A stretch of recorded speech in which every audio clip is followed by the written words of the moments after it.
everyone, welcome to our channel The Learning Junction and happy Ram Navami to all of you.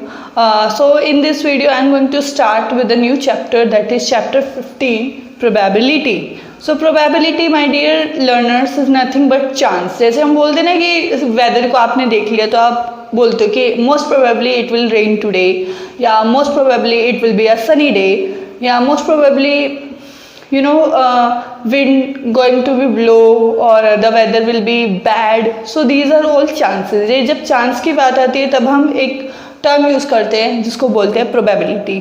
मतलब इस case में हमारे पास हमेशा doubt रहता है, कोई फिक्स हम उसके बारे में बता नहीं सकते. तो प्रोबेबिलिटी कैसे कैलकुलेट होती है उसको समझने से पहले कुछ टर्म्स है जिससे आप फेमिलियर हो जाए.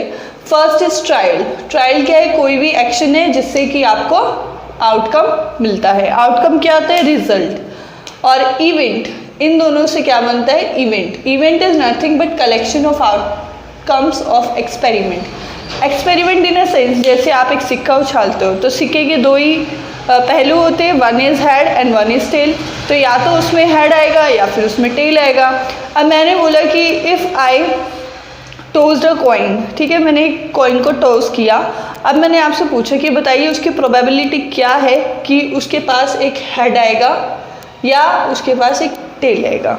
अब कॉइन हमारे पास एक है, तो कॉइन एक है तो टोटल नंबर ऑफ ट्रायल्स उस केस में कितने ही होंगे? 2 होंगे. ठीक है. अब मैंने बोला बताइए कि उसमें हेड कितना आएगा, तो हेड तो एक ही साइड हो सकता है ना, दैट मीन्स हम उसको 1 लिख देंगे. तो ये हमारे चांसेस, इसको हम परसेंटेज में भी कवर कर सकते हैं. दैट मीन्स हमारी प्रोबेबिलिटी इस केस में कितनी हो गई? 50%. तो एक हमारा जनरल फॉर्मूला होता है, एम्पेरिकल प्रोबेबिलिटी का फॉर्मूला होता है किसी भी इवेंट के लिए, that is number of trials in which E refers जो स्पेसिफिक इवेंट आप लेकर चल रहे हो, has happened upon the total number of trials. Okay, now let's move to some more examples. Examples and few things that you have to remember while solving a probability question. Let's discuss about some of the important points that are related while solving the probability questions. So first part is probability of any event is always lie between 0 and 1. What does it mean to say? It means to say whenever you are calculating probability, तो आपकी probability हमेशा 0 से ज़्यादा या 0 जितनी हो सकती है या फिर 1 से कम या 1 के जितनी हो सकती है. ठीक है. सो इस लाइन का ये मतलब है. सेकंड कि सम ऑफ ऑल प्रोबेबिलिटीज़ 1, कि अगर आप एक क्वेश्चन करेंगे और उसमें अलग अलग पार्ट्स देंगे, अगर आप उन सब सारी प्रोबेबिलिटीज़ को कैलकुलेट करके ऐड करेंगे तो उन सब का जो सम आएगा वो हमेशा क्या रहेगा? 1 रहेगा. Next is E1, E2, E3 cover all possible outcomes of a trial. तो जब भी कोई भी हम एक्शन लेते हैं, ठीक है, कोई भी जैसे कि हमारे पास आउटकम आती है, जो भी हमारे उस टाइम इवेंट आएगी, तो वो सारे के सारे, मतलब जैसे आपने 3 ले लिया या 4 इवेंट ले लिए, अगर वो सारों को ऐड कराएंगे तो आपके पास वो ट्रायल को कवर कर देगी. अब हमारे पास आता है क्वेश्चन नंबर फर्स्ट. इसके थ्रू आप और क्लियर इसको समझ पाएंगे. So a coin is tossed 500 times with the following frequency. Frequency क्या होती है कि कोई भी चीज़ आपकी कितनी बार रिपीट हुई है वो आपकी फ्रीक्वेंसी है.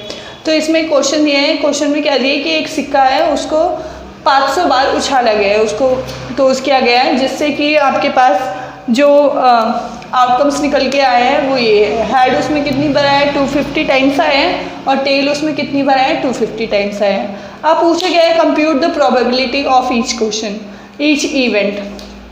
तो हमारे पास एक ही कॉइन था, दैट मीन्स उसमें ट्रायल कितने हो सकते हैं? ट्रायल आपके पास दे रखे हैं, टोटल नंबर ऑफ ट्रायल्स कितने हो गए यहाँ पे? 500 टाइम्स. ठीक है.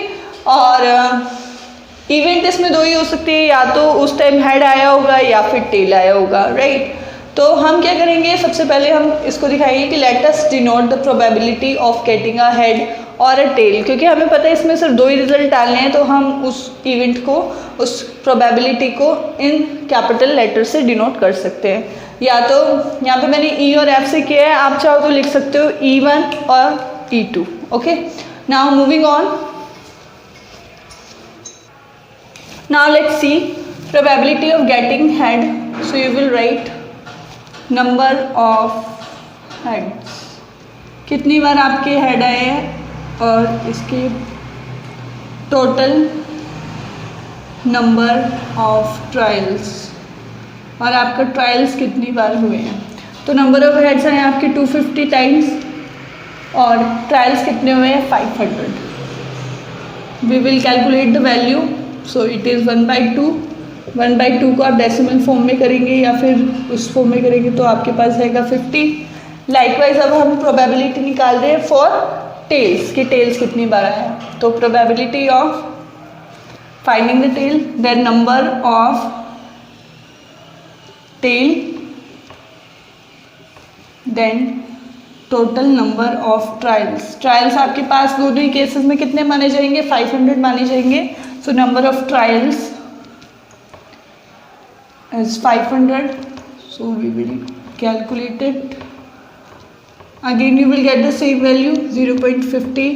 नाउ जो मैंने आपको सेकेंड पॉइंट बताया था, अगर आप इन दोनों को ऐड करेंगे, इन दोनों ही इवेंट्स को, what do you get 0.50 plus 0.50, then you will get a 1. Got it? So this is explaining all the three terms that all the three important points that we have discussed before this. Now I will take some of the exercise question of exercise 15.1. Now let's move to the exercise question. Question number first. In a cricket match, a batswoman hits a boundary 6 times out of 30 balls she plays.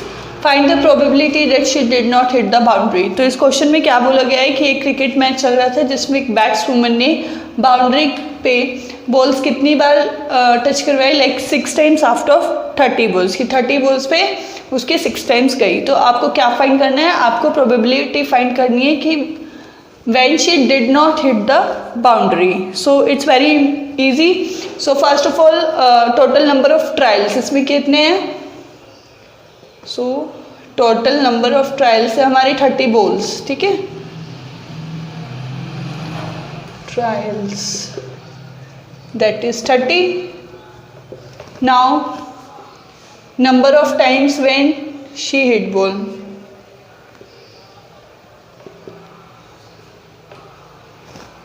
she hit boundary, that is 6. So that is pretty obvious कि the number of times she did not hit the ball would be 30 minus 6, है ना। तो कितने number of times उसने hit नहीं किया, number of times she did not hit boundary, that is 30 minus 6, that is 24. So the probability that she did not hit boundary would be pretty obvious, 24/30। ठीक है, इसको फर्दर सॉल्व करेंगे तो हमारे पास क्या आ जाएगा 8, that is 4/5 answer. Now let's look at the second question. The second question is 1500 families with 2 children were selected randomly and the following data were recorded. कि 1500 families थी जो कि रैंडम जिनके अंदर 2 चिल्ड्रन थे, उनको रैंडमली सिलेक्ट किया गया और उनसे ये फॉलोइंग डाटा लिया गया। डाटा क्या शो करे कि number of girls in a family, की इन फैमिली में से नंबर ऑफ गर्ल्स किन किन फैमिली में है और उनकी फ्रीक्वेंसी मतलब कितनी फैमिलीज़ में उतनी नंबर ऑफ गर्ल्स प्रेजेंट है। तो फर्स्ट डाटा देखो क्या कह रहा है कि 2 नंबर ऑफ गर्ल्स, कि किस फैमिली में 2 गर्ल्स हैं, कितनी फैमिलीज़ में है 475। सेकेंड नंबर ऑफ गर्ल्स, किस फैमिली में 1 गर्ल है वो है 814 और किस फैमिली में 0 गर्ल्स है, 0 गर्ल्स मतलब गर्ल्स ही नहीं है तो वो कितनी फैमिली 211। अब इस डाटे की हेल्प से हमें प्रोबेबिलिटी काउंट करनी है। इस केस में फर्स्ट केस हमारा क्या है कि प्रोबेबिलिटी आपको पता नहीं कि किन फैमिलीज़ में 2 गर्ल्स है। सेकेंड पार्ट हमारा क्या बताना है कि हमें फर्स्ट 1 गर्ल किस में है और एंड में बताना है हमें कि नो गर्ल, मत दैट मीन्स किन फैमिली में गर्ल्स नहीं है।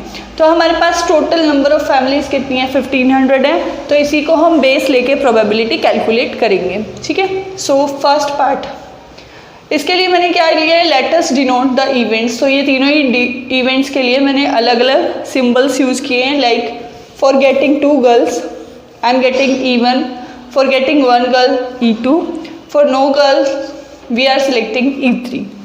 Now probability of getting 2 girls. अब हमारे पास पता है कि 2 गर्ल्स के लिए कितने हैं, 475, और total number of events, total number of families कितनी है, 1500। We will calculate, that is 95, 30, further cancel करेंगे तो क्या आएगा, 19/60। So this is first event.